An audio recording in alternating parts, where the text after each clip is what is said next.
Mark సువార్త 9వ అధ్యాయము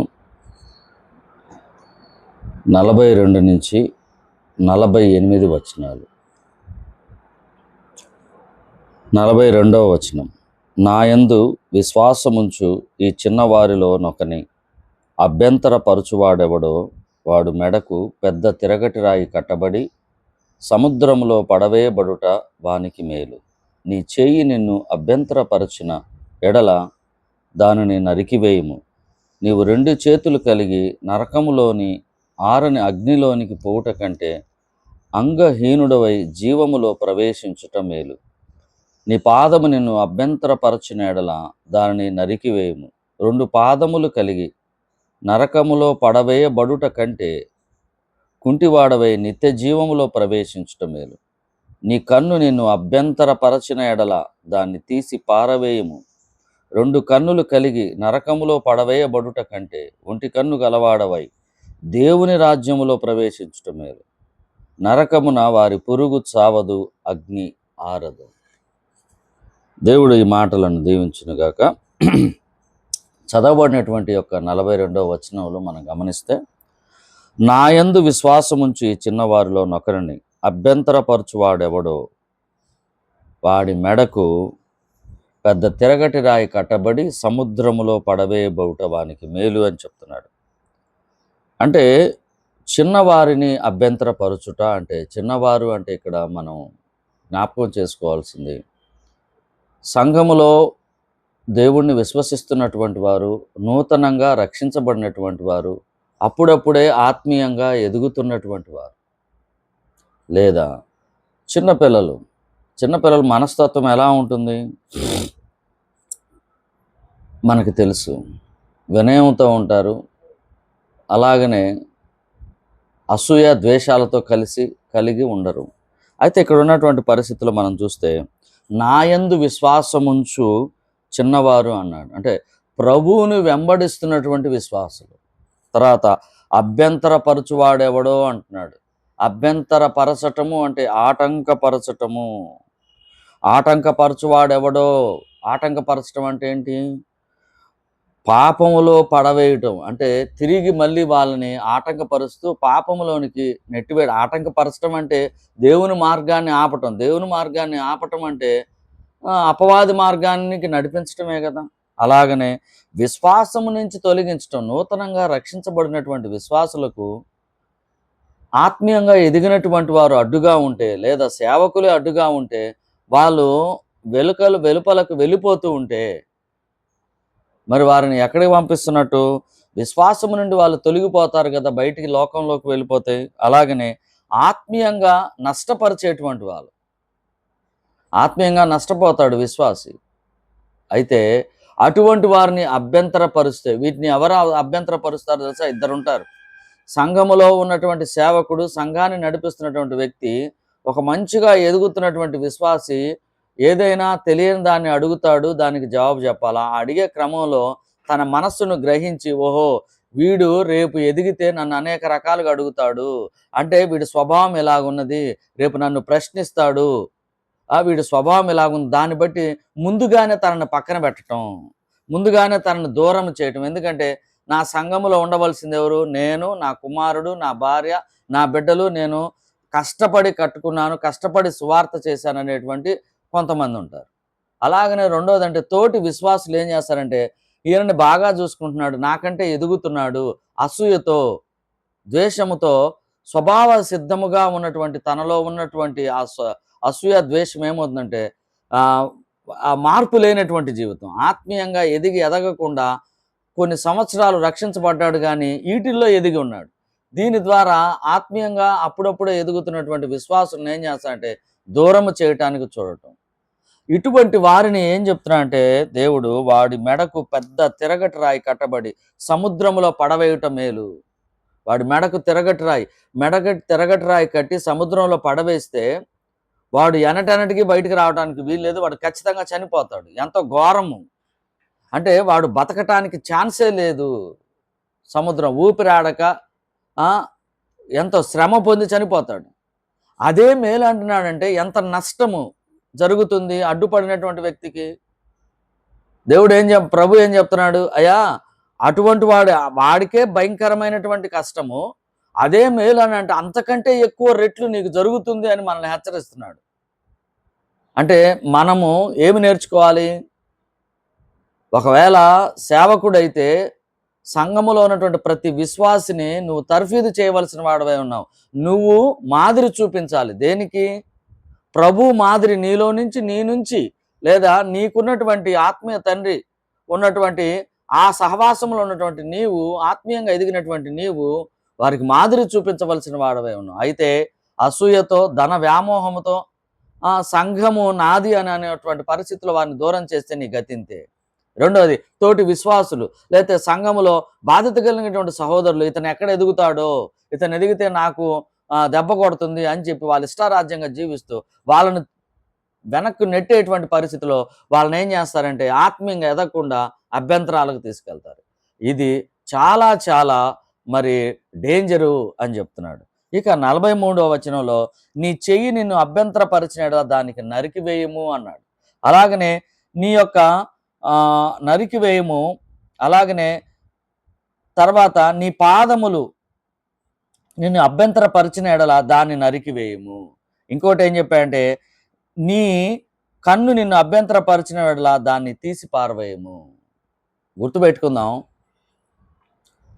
పాపమునకు మూలము లేదా పాపమునకు ఉపయోగించేటువంటి భాగాలలో, అవయవాల్లో ఏంటి అంటే, ఒక విధంగా చెప్పాలంటే చెయ్యి, పాదము, కన్ను. కన్ను అంటే ఏంటి? అది తేటగా నీ శరీరమునకు దీపము కన్నే గనుక దాన్ని జాగ్రత్తగా ఉంచుకో అని చెప్పాడు దేవుడు. అంటే ఇక్కడ ఏదైనా పాపము చేయటానికి ముందుగా ఏమెళ్తుంది? నీ చెయ్యి వెళ్తుంది. తర్వాత అక్కడికి నడిపించడానికి నీ పాదము తీసుకుని వెళ్తుంది. తర్వాత నీ కన్ను చూస్తుంది, దాన్ని కోరుకోవాలని అత్యాశ పడుతుంది. ఏదైనా కానీ పాపమునకు వెళ్తున్నటువంటి బైబిల్ గ్రంథములో, దేవుని గ్రంథములో చూసినట్లయితే పాపమునకు సమీపించినటువంటి ప్రతి ఒక్కరు కూడా చేసింది ఏంటంటే చెయ్యి, పాదము, అలాగనే కన్ను అని చెప్పొచ్చు. ఈ మూడిటి గురించి ఏం చెప్తున్నా అంటే దేవుడు నరికివేయి అంటున్నాడు. నీ చెయ్యిని నరికివేయి అంటున్నాడు, నీ పాదమును నరికివేయి అంటున్నాడు, నీ కన్ను ఏమంటున్నాడు? తీసి పారవేయి అంటున్నాడు. ఇక్కడ 2 విషయాలు చూడొచ్చు. ఒకవేళ రక్షించబడినటువంటి విశ్వాసులో పాప స్వభావము లేదా దేవునికి అభ్యంతరకరంగా ఉన్నటువంటి నీ యొక్క అలవాట్లు ఏమైనా దురలవాట్లు ఉన్నట్లయితే దాన్ని ఏం చేయాలి? నీ చేత్తో చేసేటువంటి ప్రతి పాపము అది దురలవాటుగా ఉంటూ ఇంకా నువ్వు ఎదగకుండా ఉంటే దాన్ని నరికి పారవేయాలి. నరికి వేయాలంటే నీ నుంచి దాన్ని తీసివేయమన్నాడు. ఎటువంటి పరిస్థితుల్లో అది నీలో భాగంగా ఉండటానికి వీల్లేదు. అలాగే నీ పాదము నరికివేయి అన్నాడు. కంటిని ఏమన్నాడు? తీసి పారవేయి అన్నాడు. తీసి పారవేయి అన్నాడు. ముందు డివైడ్ చేయి, తర్వాత పారవేయమన్నాడు. అంటే నీ స్వభావములో ఉన్నటువంటి దుష్ట ఆలోచన కానీ, క్రియలు కానీ ఏమైనా దేవునికి వ్యతిరేకంగా ఉన్నట్లయితే వాటిని ఏం చేయాలి? నరికి వేయాలి, తీసి పారవేయాలని చెప్తున్నాడు.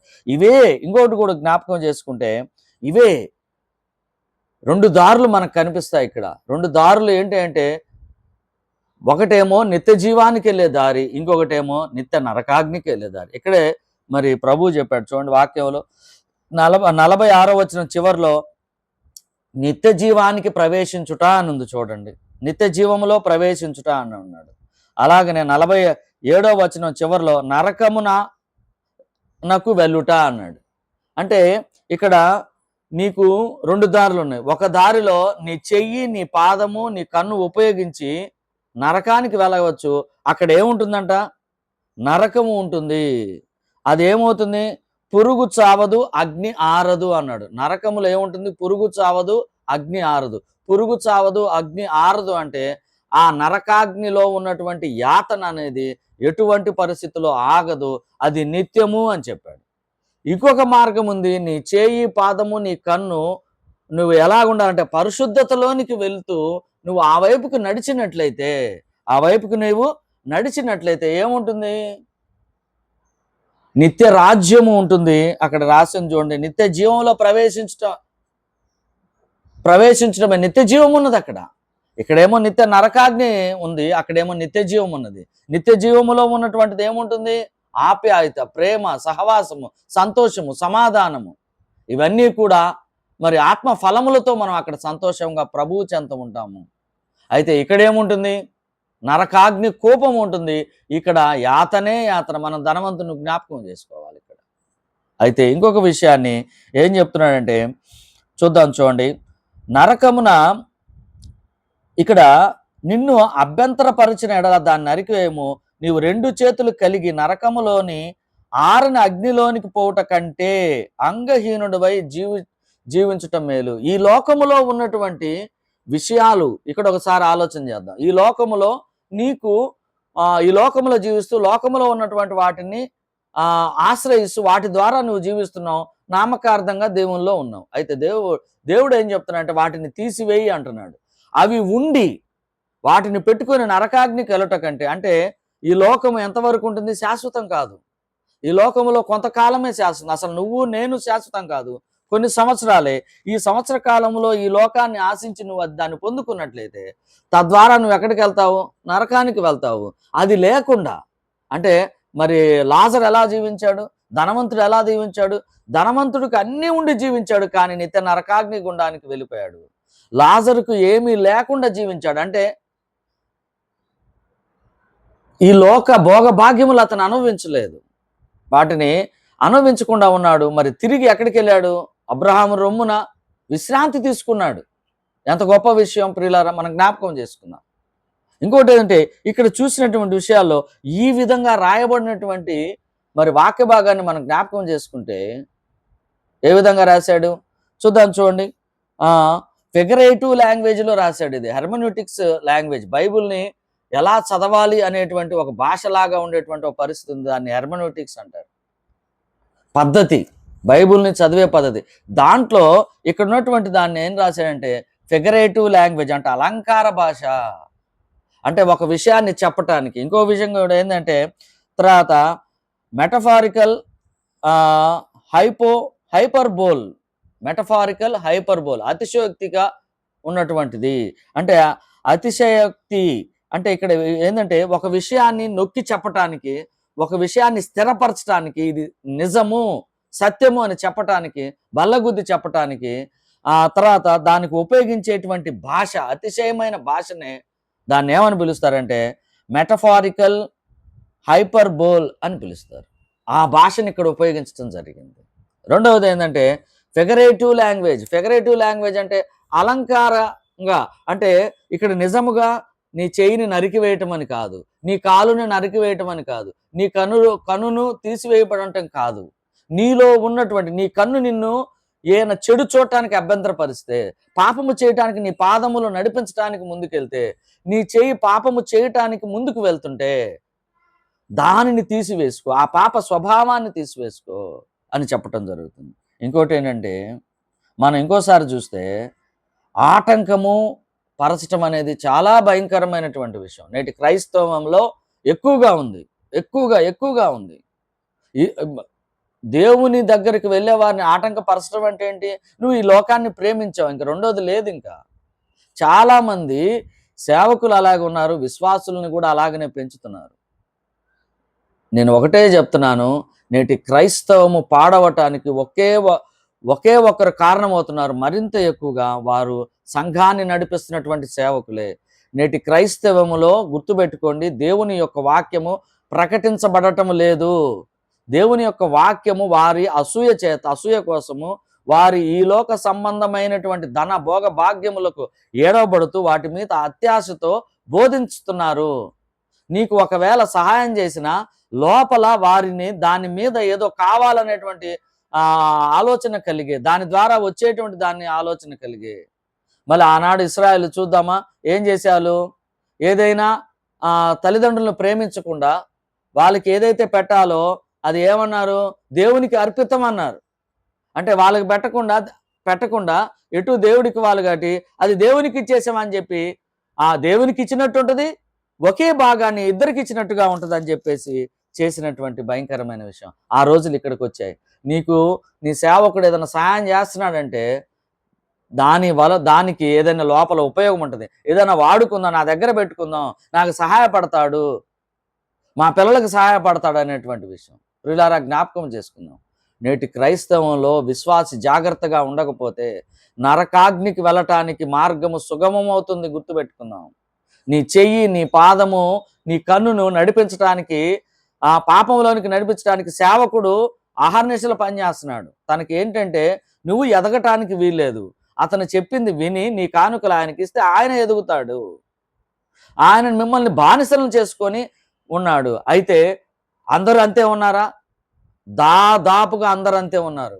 అందరూ అంతే ఉన్నారు. అయితే అంతకుముందు దాదాపుగా 30 సంవత్సరాల క్రితం ఉన్నటువంటి సేవకులు ఒక పద్ధతిగా జీవించారు. ఒక పద్ధతిగా వారు దేవుని యొక్క పరిచర్యను చేశారు. మరి ఈనాడు వారి తర్వాత వచ్చిన తరం కొంతమంది సేవకుల పిల్లలు కూడా సంఘాలను నాశనం చేస్తున్నారు. సంఘ క్రమాన్ని నాశనం చేస్తున్నారు. వారి సొంత ఉద్దేశాలతో, సంప్రదాయాలతో సంఘాన్ని నడిపిస్తూ సంఘమునకు శిరస్సు ప్రభువు అని తెలుసు కూడా ప్రభువు మీద ఆధారపడకుండా చెప్పటమేమో ప్రభు మీద ఆధారపడుతున్నామని చెప్పటము, వాక్యం చదువుతాము, వీరి సొంత ఆలోచనలతో అత్యాశపడి అధికారము కోసము, శరీరాశ, నేత్రాశ, జీవపు డమ్మం కోసం విశ్వాసులను నాశనం చేసే పరిస్థితులు దాపరించాయి, నాశనం చేస్తున్నారు. పిల్లరా గమనిద్దాం. ఇది ఉదయకాలం వేళ మనం నేర్చుకోవాల్సిందంటే నిత్య రాజ్యములో ప్రవేశించాలి అంటే నీ చెయ్యి, నీ పాదము, నీ కన్ను సరి చేసుకోవాలి. అలాగనే ఆత్మీయంగా ఎదుగుతున్నటువంటి బిడ్డలను నీవు ఎటువంటి పరిస్థితుల్లో అభ్యంతరకరంగా ఉండటానికి వీలు లేదు. ఎప్పుడైతే విశ్వాసిలో వినయము, పవిత్రత, ప్రేమ, పరిశుద్ధత ఉంటాయో వారు ఎలా ఉంటారంటే మిగతా వారితో సమాధానంగా ఉంటారు. గుర్తుపెట్టుకుందాం, సమాధానంగా ఉంటారు. మన జీవన విధానము దేవుని చిత్తానుసారంగా, దేవునికి ఇష్టమైనటువంటిదిగా ఉండాలి. ఆ విధంగా మనం నడుచుకోవాలి తప్ప ఇతరులను చూసి మనం నేర్చుకోవటానికి వీలు లేదు. గమనిద్దాం. ఈ దినం మనతో దేవుడు మాట్లాడుతున్న ప్రతి విషయాన్ని మనం జ్ఞాపకం చేసుకొని, మనం సరి చేసుకుని, దేవుని దగ్గర అడిగి సరి చేసుకొని ముందుకు వెళ్దాం. ప్రార్థన చేసుకుందాం. కృపా కనికరం కలిగిన మా దేవా, మా తండ్రి, స్తోత్రము నాయన. ఈ ఉదయకాలం వేళ మీ పాద సన్నిధానములో నాయన మీ వాక్యాన్ని మాకు బోధించినందుకు స్తోత్రము తండ్రి. మీ వాక్యం ద్వారా మేము తెలుసుకున్నాం నాయన. పాపమునకు వెళ్ళేటువంటి మార్గము అది చెయ్యి, కాలు, కన్ను, అలాగనే మరి నిత్యరాజ్యానికి వెళ్ళవలసినటువంటి మార్గము కూడా వాటిని సరిచేసుకొని పరిశుద్ధంగా, పవిత్రంగా మీ కుమారుని యొక్క మార్గములో వెళ్ళవలసిన వారమై ఉన్నాము. అందును బట్టి స్తోత్రము నాయన. అంతేకాకుండా నాయన సంఘములో ఎదుగుతున్నటువంటి తోటి విశ్వాసుల పట్ల మా యొక్క ప్రేమ, పరిశుద్ధత, పవిత్రత నాయన వినయము కలిగి వారితో ప్రవర్తించాలని మీరు మాకు తెలియజేశారు. స్తోత్రం. వీటన్నిటి విషయంలో మేము మీ వాక్యాన్ని విని మా హృదయంలో భద్రము చేసుకుని నాటబడి నాయన మరి ఉపయోగించుకుని మీ మార్గములో 30, 60, 100 ఫలించగలుగుటకు సాయం చేసి నడిపించమని వేడుకుంటున్నాం. సమయంలో మరొక దినాన్ని మాకు ప్రవేశపెట్టినందుకు స్తోత్రం. మీరు ఇచ్చిన రక్షణకై స్తోత్రం తండ్రి. నాయన మా బంధువులను, రక్త సంబంధికులు, అన్నదమ్ముల కుటుంబాలను, అక్కజెల కుటుంబాలను దీవించండి.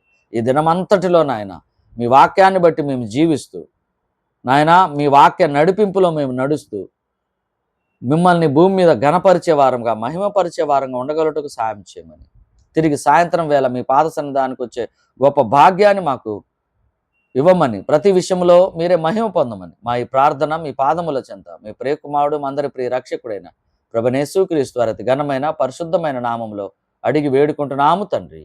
ఆమెన్.